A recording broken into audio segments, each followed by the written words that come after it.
बिस्मिल्लाहिर्रहमानिर्रहीम। मैं हूं अरशद अली और आप देख रहे हैं Ali agri info YouTube channel. पहले तो आप प्रोडक्ट को समझ लें, एक्चुअल जिब्रेक्स है क्या, इसके अफ़ाल क्या हैं। अगर आप इनको समझते होंगे तो फिर मौका मुनासबत के हिसाब से आप इसके इस्तेमाल का बेहतर इंतखाब भी कर सकेंगे। तो जिब्रेक्स एक्चुअल जिब्रेलिन हार्मोन होता है और ये ग्रोथ प्रमोटर है। ये भी मैं बता दूं कि हमारी धान की फील्ड में आपने एक बीमारी देखी होगी जिसे बकाइनी कहते हैं, और आमतौर पे एक जैसी हमारी धान की फील्ड होती है और इसमें चंद पौधे ज़्यादा लंबाई के रुख बढ़ जाते हैं, तो इसी को बकाइनी कहते हैं। देखें, इसी से जिब्रेलिन को कशीद किया गया है और इसी मकसद के लिए इस्तेमाल किया जाता है फसलों में कि जब हमारी फसल किसी किस्म का स्ट्रेस ले लेती है और वो बढ़ नहीं रही है, उस टाइम पे आप जिब्रेलिन का इस्तेमाल करें तो ये आपके पौधे की हाइट को इंक्रीज कर देती है। या किसी वजह से हमारे पौधे बौने रह गए हैं, ये हाइट नहीं बना रहे हैं, तो इस सूरत हाल में भी आप जिब्रेक्स का इस्तेमाल कर सकते हैं। लेकिन चूंकि हम गंदम के हवाले से बात कर रहे हैं, तो गंदम में इसका इस्तेमाल करें कि नहीं करें, एक बात जहन में रखें, फाइटो हार्मोन्स शौकिया इस्तेमाल के लिए नहीं होते हैं। ये मजबूरी की हालत में इस्तेमाल करने चाहिए और उस सूरत में इस्तेमाल करने चाहिए जब आप इनके मुताल्लिक किसी हद तक नॉलेज रखते हैं। अब मैं ये समझता हूँ कि गंदम की फसल अगर हमारी अच्छी बढ़ोतरी कर रही है, इसका रंग भी अच्छा है, इसकी ग्रोथ हर तरीके से बेहतर चल रही है, तो फिर हमें कतई तौर जिब्रेक्स का इस्तेमाल नहीं करना चाहिए, वगरने हम अपने पौधे की शेप को ख़राब कर लेंगे। तो जिब्रेक्स का एक चीज़ और मैं बता दूं, कुछ लोग ये समझते हैं कि इससे टिलर्स बढ़ते हैं। देखिए, गंदम की फसल में, धान की फसल में जिब्रेक्स के साथ टिलर साजी नहीं होती है, ये बात ज़हन में रखें।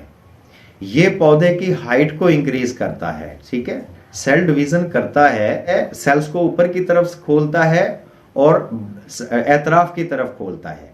अब एतराफ की तरफ खोलने का मतलब होता है कि आपके तने के साइज को मोटाई देता है और लंबाई देता है, लेकिन इसका हरगिज मतलब ये नहीं होता कि नए शगुफे निकालता है। एक चीज और समझ लें कि हमारे पौधे में जो गांठें होती हैं, इनको नोड्स कहते हैं। इन गांठों के दरमियान में जितना भी पौधे का हिस्सा है उसको हम इंटरनोड कहते हैं। एक्चुअल जिब्रेलिन जो होते हैं ये इंटरनोड की लंबाई को बढ़ाते हैं।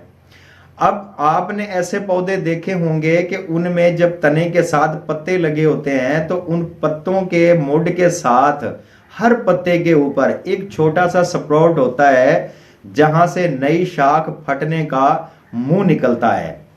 देखें, जब हमारा इंटरनोड बढ़ता है तो जाहिर बात है इसको स्पेस मिलेगी, तो ये तेजी के साथ नई शाख ऊपर की तरफ निकालते हैं। लेकिन ये सीन गंदम की फसल में नहीं होता है। गंदम के शाख मुड्ढों से ही निकलते हैं, ना कि तने के ऊपर से निकलते हैं। इसलिए इस मुगालते को ज़हन से निकाल दें कि यह हमारी शगुफा साजी करता है। ये सिर्फ हमारे तने की हाइट को इंक्रीज करेगा और उसे मोटा करेगा, और इसके अलावा ये पौधे की लाइफ को बढ़ाता है। मतलब जिस तरह के एब्सिसिक एसिड हार्मोन है, ये पौधे को नेचुरल बुढ़ापे की तरफ लेके जाता है ताकि ये अपना फ्रूट जल्दी तैयार करके अपनी लाइफ पूरा करे, ताकि नया सीड तैयार हो। तो अब जिब्रेक्स जो है ये पौधे को बुढ़ापे से रोकता है, इसलिए इसका इस्तेमाल लास्ट स्टेज पे तो बिल्कुल भी नहीं करना चाहिए। खास तौर पे गोब जैसी हालत पे जाके तो जिब्रेक्स का इस्तेमाल कतई तौर नहीं करना चाहिए।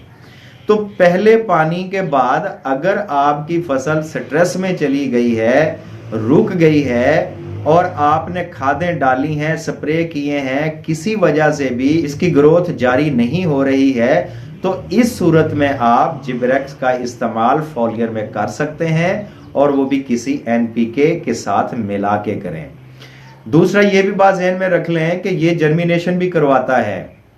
जब तक आपको कंप्लीट इसके बारे में नॉलेज ना हो, इसकी क्वांटिटी के हवाले से नॉलेज ना हो, आप ये गलती करने की भी कोशिश ना करें कि आप बीज को जिब्रेक्स लगा के जर्मिनेशन करवाएंगे। देखें, ये मामला बहुत सारे फील्ड में हम देख चुके हैं अगर क्वांटिटी इसकी ज्यादा पड़ जाए तो इससे निकलने वाला जो तना है वो अपना आप संभाल ही नहीं पाता है, उसमें पत्ता ही नहीं निकलता है, वो सिर्फ एक स्टिक बाहर भागी चली जाती है। 4 इंच तक, 5 इंच तक, 8 इंच तक भी मैंने देखा है कि खाली तना ही भागा जाता, उसमें पत्ते होते ही नहीं है।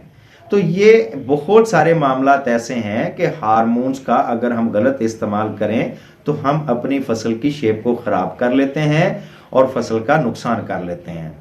इसलिए आप जिब्रेक्स का गंदम की फसल के ऊपर इस्तेमाल कर सकते हैं, लेकिन इन हालात में जब आपकी फसल किसी वजह से स्ट्रेस में आ गई है, इसकी ग्रोथ रुक गई है, आपने स्प्रे किए हैं, आपने खादें डाली हैं, इसके बावजूद भी आपकी फसल ग्रोथ की तरफ नहीं आ रही है, तब आप जिब्रेक्स का इस्तेमाल कर सकते हैं। वगरने आप अगर शौकिया करेंगे और शगुफा साजी से पहले करेंगे तो यकीन कर लें आपकी फसल तीला तीला रह जाएगी और लंबी लंबी बढ़ जाएगी।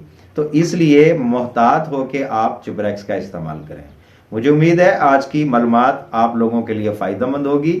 आज की वीडियो में इतना ही, इजाजत दीजिए, अल्लाह हाफिज।